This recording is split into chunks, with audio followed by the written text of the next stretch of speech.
Thanks for hopping on. We are obviously in costume. I am dressed up as my regular co-host on the show, Jim, Matt, and Molly. That is Matt Hamilton, the curler, known for his mustache, long hair, and he often wears jerseys to the office. And Pablo is dressed up from...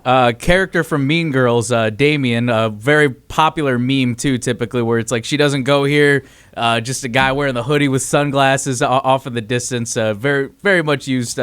once in a while for, in the meme circuit as well, but also popular movie. So thanks for joining us, despite the fact we look ridiculous. Hey, I appreciate y'all having me on. Keeping the costume simple. I love it.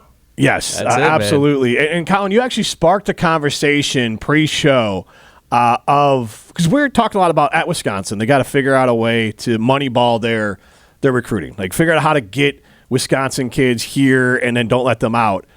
But I wanted to reveal that we kind of now are making a list, and you're going to be on it, of players who weren't from Wisconsin who played with the heart of someone that was from Wisconsin. Like you, Chris Orr, there's a couple other guys that weren't from here, but you'd be shocked to know they weren't from here with how much heart they played with. Yeah, you talk about buy-in, right? I mean, guys like me, guys like Chris Orr, who didn't grow up in Madison, didn't grow up being around Wisconsin football games, the environment, but still falling in love with the program, falling in love with Madison, falling in love with everything about it. That's a big deal just from the aspect of culture, right? You got culture of just relationships and really buying into what Wisconsin's all about. And I think a lot of guys like myself and other guys who aren't from Wisconsin and from the state, when you have those type of relationships, that type of culture, it's strong, it's contagious, and it got me. I mean, Madison is home for me. It's a second home, and when I was coaching there with Paul Christ and with that staff, and I went back in player development, I was prepared to be there for the long haul and call that place my home, really for the rest of my life. So, I mean, it was that impactful for me, and I wanted to go back and give every player the experience, at least half the experience that I got there. And that just shows how powerful that culture was at the time. Colin, so going off of that too, was the buy-in, obviously, yeah, you transfer here, you knew exactly what you were going into, but did it take a minute to buy in, or did you know that, no, I want to treat it this way, I want to embrace the W, even though I haven't experienced this firsthand, I'm coming into this, talking to different recruits and coming into this, as I transfer in, but again, was this a process that it took a little bit to buy in and really, again, know that, you know what, I'm going to wear this W proudly? How did that come about? Well, it takes a little bit of feeling out the culture anywhere you go. And when I transferred from the University of Houston, I mean, I'm from Houston, so, I mean, that was really my whole circle. And just seeing the difference in culture from there to the locker room to how the coaches treated you as a player to how they handled their business and their routines. It was a night and day difference for me personally, and that really helped with my buy-in. But then it just all goes back to the people, how they treat you, how the players are in the locker room, the relationships that get built that are kind of it's an unbreakable bond that you really don't get anywhere else. And that made it very easy for me to buy into. And it just goes back to the people and how they treat each other day in, day out. I mean, Paul Chris would go in and they would talk, and he would talk to anybody and everybody during warm-ups, before practice, whether it was the student manager, holding the water bottles to one of the captains on the team. He was social. He was talking to everybody, and that's really how most of the coaches were at the time. So it was just a natural thing, and it started from leadership from the top down of how they handled building relationships with people. And relationships with people go a long way, and I think it goes beyond X's and O's that can also translate to success on the field. With that in mind, one thing I wanted to ask, because I won't name names, but I talked to a lot of former Badgers, and they haven't had a lot of reach out from this program. And I did hear it got a little bit better with Jeff Grimes and some of the running backs, but in general, how do you feel? And it's difficult for coach staff coming in that I guess chose not to have any ties to Wisconsin. They brought in their own folks to maintain the history at Wisconsin, because it's hard to do from the outside looking in. It's not like you have to fill your whole staff with Badgers, but there seemed to be an almost purposeful disconnect. So how has that connection been to either yourself or other former Badgers that you know? How is the connection with this program to former Badgers? it's just not the same. I mean, it's sad. And I don't expect Luke Fickell to reach out to me. I mean, I'm not Zach Bond. I'm not TJ Watt. I'm not JJ. I don't expect him to call me on the phone. But if you're the head coach and you got those big-time names being successful in the league, those are kind of one of my first phone calls that I make to build that bridge, build those relationships. And from what I've heard, he hasn't reached out to these guys as much as we think. And I've heard stories, too, of former Badgers who may not be the bigger names, but they come back to practice, and some of the staff members are asking what they're doing there. And, that's just kind of the disconnect that the alums have right now with this staff and led by Luke Fickell. And, I don't expect to be, having the red carpet laid out for me if I want to go back, but I want to feel welcome back. And right now I just don't. And I think that's for most of the alums, and that's really just the major disconnect that we got. And alum support for your head coach is a big deal. I mean, if you got Jonathan Taylor and TJ Watt, and you got some of these other bigger names in the NFL vouching for Luke Fickell, having his support, that's another cushion that he can have, knowing that also these players and recruits are trying to come in, knowing he has that support. It's a big deal. And when you don't have that and you're not winning games, you don't really have much to fall back on. Colin, what do you think is the biggest issue right now in terms of the brand? We know what the W is. Again, you've worn the W proudly, but genuinely speaking here, what do you think is the biggest thing in terms of what's been hurting the brand lately, outside of just the losses and the program or the players itself, or more so of like how the team is performing itself? What do you think is the biggest brand issue? Oh, that's a great question, because right now the program's not taken very seriously, right? I mean, when we were during the pregame for against Ohio State a few weeks ago, CBS was doing keys of the game for Wisconsin to beat Ohio State, and they couldn't even keep a straight face. They were laughing trying to name these keys for Wisconsin to win. That's just the state that we're at right now. But from a standpoint of beyond the wins and losses, I mean, the brand in itself, I mean, you're lacking, like what y'all talked about, some NFL talent. I mean, we don't really have a whole lot of that, which is based off of usually you got 3 or 4 O linemen that are NFL prospects. You always have a running back that's legit and that can go play at the next level. And then you have a solid defense, right? You always have a solid defense that you have more than a handful of guys that go in and get their shot in the NFL. And I think that's a big thing where we're not being taken very seriously either, is when it comes to NFL talent. And that comes with recruiting, and it comes with development. And a big thing in development is what we don't see every day in the facility, how they handle these players, how they teach them the game of football, how they prep them in the weight room. I'm not saying those are the issues, but there is a development side that we don't see that's clearly a missing piece. I mean, I see corners and DBs right now that it's just simple scheme that they're just not understanding, and it's scheme that's repped over and over in the same. It's the same play every game, and we still can't really understand how to be crisp in it. That's a development problem, right?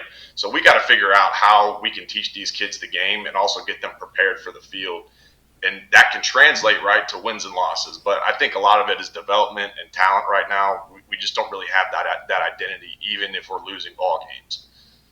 Yeah, and I agree with you on that. And I believe even in your day, I know Paul Chris talked about smart, tough, dependable. I used to joke that that's kind of describing a truck, but it's also how he described Badger football, and that was your brand, and it was obvious, and it seemed like they took that into recruiting.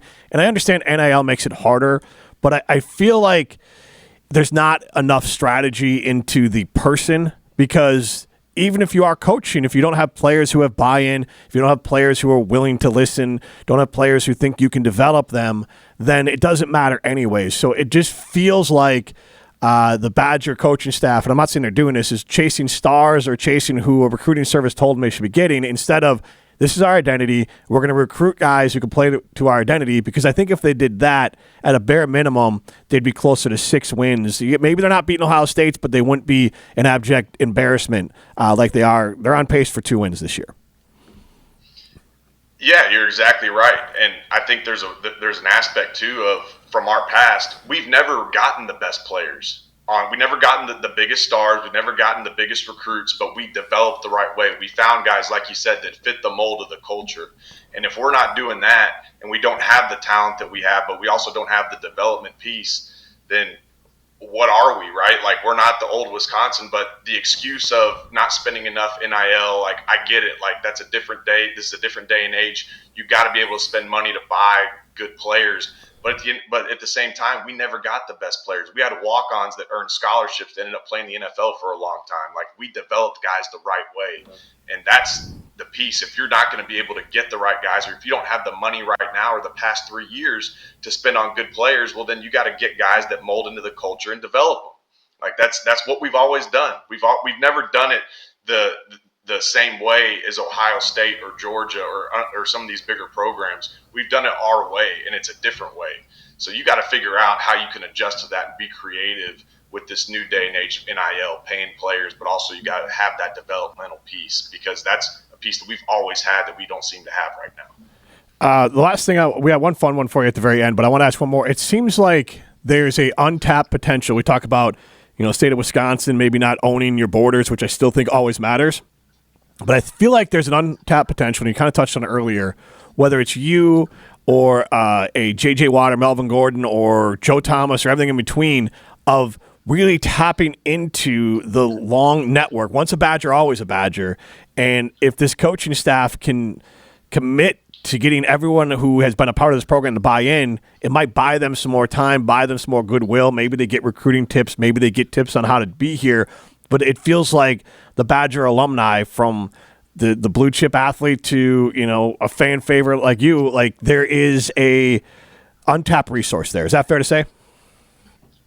Yeah, absolutely. Absolutely. And I know that they're trying to get that support, and they're trying to get guys who may be from Texas and want to buy into the Wisconsin culture. We had a safety actually from my hometown, a safety recruit this past offseason that Coach Jack Cooper had me reach out to, which I appreciated. I felt involved. I felt like I could make an impact on the program. And so I reached out to the kid, and, they're kids might be handle communication a little bit differently, and they may not know who I am at this point, from a Katy high school football player back in Katy, but I had an involvement in that, and I wanted to buy into that. So I felt special just from being able to give back to the program. May not be through money, but I can give this kid a message of, hey, this is why I loved Wisconsin, this is why I wanted to be there, and this is why it was the best decision of my life. And I was trying to do that with this specific recruit. And even little things like that. Like, I'm not the biggest name, but if you get guys who have made an impact and can make an impact on these recruits, involve us. We'll be happy to do it. But, we also got to believe that this coaching staff is the right staff to develop these kids. And I know Jack Cooper pretty personally. I love him as a position coach. I know the players love him there. So I was willing to give him all the spill of how you can maximize your college career and college experience for this kid. So being able to do that for alums like me, we're happy to do it. We're happy to be involved, and we want to make the program better. But I don't know how often that's really going on inside the program. Well, then the last thing we'll let you leave on a positive note. What was your favorite jump around memory when you were a Badger? Oh, man. It had to probably be senior night, my senior year. I mean, it was the final game at Camp Randall, and we were in a dogfight with Nebraska at the time, and probably one of the best 3-win teams in history with Nebraska. I mean, Scott Frost was still there, and they had a bunch of talent on the team. They just couldn't finish games, but we were in a dogfight with them, and going into the fourth quarter, I forgot what the score was, probably tied, and seeing that environment, was a big deal. And then also, obviously, the first game against Penn State after COVID, that first home game with all the fans back. We had the stripe out. It was absolutely electric being able to have the fans back and everybody bought in. And that type of energy you want to have game in, game out. And right now, we're in a big struggle with our fans showing up, and, we all want to get back to that, right? So, but those were some great memories, and I'll never forget those times. Colin, real quick though, too, I was at the Nebraska game as a fan. I remember that one, too. That was an electric jump around. That was a great game. Had a friend who was a Nebraska fan, so probably not the best Saturday for him. But you guys delivered the dub, so that was a fun game. I'm surprised you didn't talk about the Grit Factory. I think it's celebrating now its 4-year anniversary, or it's 4 years. So, I mean, I remember when you guys created that. It was Hollow Weekend. It was Iowa, man. You still repping the Grit Factory or what? We got it right here. It says CEO of the Grit Factory, we still man. Got it. Yeah, fantastic. Awesome. Don't worry. I love it. we're rolling with it. It was one of the best memories, just from a fact of everybody was bought into the brand before it even showed up on the sideline. I mean, when I wrote the Grit Factory on the hat, and my buddy's like, you need to bring this in the locker room. I'm like, all right, yeah, I think the boys would love it. So show up in the locker room on Friday, and you got different guys wearing the hat. They're posing with the pic, they're taking pictures with it. I'm like, okay. And then Aaron Witt, who's still there, had the idea of bringing it on the sideline. Okay. And so I go up to Coach Snee and our strength staff, and I'm like, hey, can you bring this on the sideline during warm-ups? They're like, hey, we got you. So that's kind of how it all started. And, funny enough, we just had to produce and get turnovers. We ended up getting 4. So it worked out, and it was just the perfect, right place, right time. You can't really predict what would have happened, and it was the perfect kind of branding for what happened. And, that's the type of identity that team had, though, is whatever that we came up with, everybody was bought into it. And when you talk about identity, that's really what we want every year for these guys, to find their own identity, right? Be creative, figure out what's your mentality and how can you apply it on the field. But no, it was awesome. And yeah, Halloween always reminds me of that, when I was going to get that trucker cap and be a Grit Factory worker. And yeah, we had it was the construction vest, right? I thought I remember you going into full detail with this. It was those neon construction vests. Yep, we had construction vests. We had the mechanic suits on, and yeah, we hit the town with that for the night. And that Grit Factory hat was getting passed around the bars. And funny story. After the Wisconsin volleyball team won the Natty that year, I bring the hat to the KK, and it's getting passed around, and it gets to be around 2 a.m. and I don't have the hat. I have no idea where it is. So I'm walking around like, hey, who has the Grit Factory hat? And they're like, oh, I think they have it. Oh, I think so-and-so has it. And I'm going around. I finally find it, and somebody autographed it. Somebody signed it. And there's just Sharpie all over the right side. I don't even know who the heck signed it. So I'm pissed. And because this thing's still got to get used, and this thing is sacred at that point, right? So I had my mom take the hat, and she did, I don't know what she did, white out or some paint over it, and now it looks good as new. But I mean, that thing has been through a lot of memories there, and it's not just on the football field. It's hit some bars. Oh man, that's an amazing story. Colin, thanks for that story. Thanks for all your time today. We appreciate it. Yeah, I appreciate y'all having me on. This was awesome.